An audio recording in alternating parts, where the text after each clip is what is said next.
8.8 ત્રિકોણની બે બાજુઓના મધ્ય બિંદુથી બનતો રેખાખંડ એ ત્રીજી બાજુને સમાંતર હોય.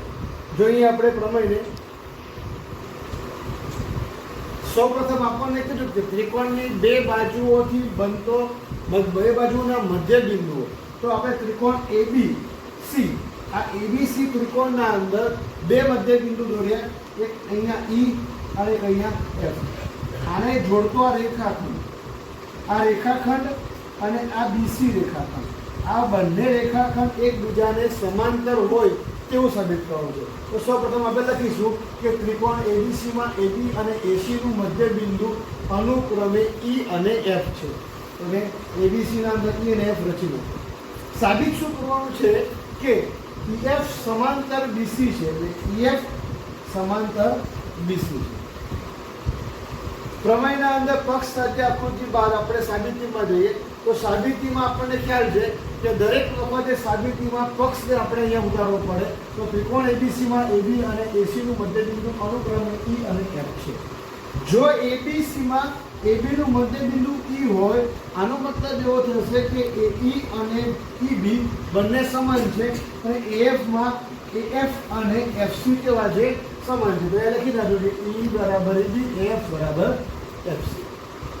ત્યારબાદ આપણે EF ને આગળ લંબાવવાનો છે, એટલે આ EF વાળી લાઈન આપણે આગળ લંબાવીએ ગાડી, અને AB માંથી સીધે સમાંતર, AB સમાંતર C, એટલે આ C માંથી એવી રેખા દોરવાની છે જ્યાં છેદે ને ત્યાં શું નામ આપવાનું છે? D. તો AB સમાંતર C માંથી દોરેલ રેખા જ્યાં છેદે ત્યાં શું નામ આપ્યું આપણે? D નામ આપ્યું. અહીંયા આપણને બે ત્રિકોણ જોવા મળશે. હવે બંને ત્રિકોણ બ્લુ કલરથી દર્શાવેલા છે, એટલે ત્રિકોણ AEF અને ત્રિકોણ DCF. આ બે ત્રિકોણ. તો અહીં ત્રિકોણ AEF અને ત્રિકોણ DCF માટે બંને માટે વાત કરીએ તો અહીંયા આપણે પહેલા કીધું કે AB સમાંતર CD આપણે દોર્યું છે, તો આ ખૂણો જે બને છે આ Z બનાવે છે, માટે EAF અને DCF, EAF અને DCF અંતઃયુગ્મ કોણની જોડ બનાવે, માટે બંને ખૂણા કેવા હશે? સમાન હશે. પક્ષમાં આપણે કીધું કે AF અને FC સમાન છે, AF અને FC કેવા છે? સમાન છે. ત્યારબાદ ખૂણો AFE અને CFD બંને ખૂણા અભિકોણની જોડ બનાવે છે, તો AFE અને CFD બરાબર અભિકોણની જોડ. અહીં ખૂબાખૂબ શરત મુજબ બંને ત્રિકોણ આપણને કેવા મળે છે? એકરૂપ મળે છે. ત્રિકોણ AEF અને ત્રિકોણ CDF, આ બંને ત્રિકોણ એકરૂપ મળે માટે સીપી મુજબ શું કહી શકાય કે સીપી મુજબ આ ભાગ AE અને DC આ બંને બાજુઓ કેવી મળે? સમાન મળે. તો એમ લખ્યું કે AE બરાબર શું મળે છે? DC. પણ આપણે પક્ષમાં જોયું હતું કે AE બરાબર તો શું છે? EB છે. તો અહીંયા લખીએ AE બરાબર EB છે. પક્ષમાં જોયું હતું. અહીંયા જો કે AE ને EE બંને સમાન છે, તો આ બંને કેવા થાય? સમાન. માટે EB બરાબર શું મળશે આપણને? DC. EB બરાબર શું મળશે આપણને? DC. એટલે EB ભાગ આ EB અને આ DC બંને કેવા મળે છે? સમાન મળે છે.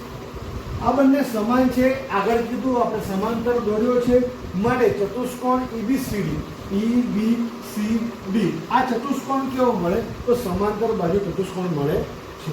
અહીંયા આપણને ચતુષ્કોણ સમાંતર બાજુ મળી ગયો. આનો મતલબ એવું થશે કે ED અને BC એકબીજાને કેવા હશે? સમાંતર. માટે ED અને BC કેવા છે? એકબીજાને સમાંતર. હવે જો ED અને BC એકબીજાને સમાંતર હોય અને સરખા પણ હોય, બંને કેવા છે? સરખા પણ છે, તો EF અને BC પણ કેવા હશે? સમાન. તો અહીંયા લખીએ કે EF અને BC બંને કેવા મળે? આપણને સમાન મળે, જે આપણે શું કરવાનું હતું?